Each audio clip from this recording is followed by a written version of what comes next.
streets of Chepstow were packed as the town welcomed home soldiers from the 1st Battalion, the Rifles. Over 400 officers and soldiers massed from Moore Street to the Castle car park in desert combat uniforms on Thursday.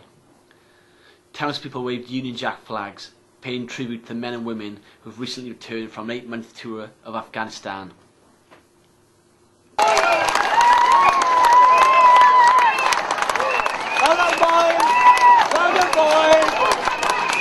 Just wonderful to see all these people, very proud day it is.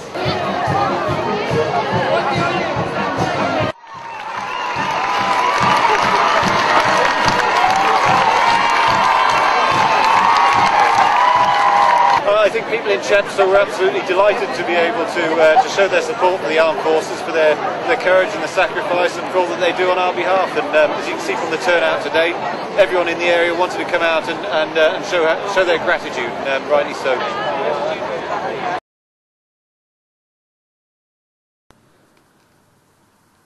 A special ceremony at the battalion's Beachley Barracks base followed the march. The Duke of Kent led a party that distributed campaign medals to officers and soldiers.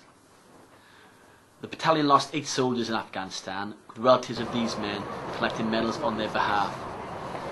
Rifleman Jamie Gunn of Monmouth was one of those killed in Afghanistan. His sister Jessica collected a medal on his behalf.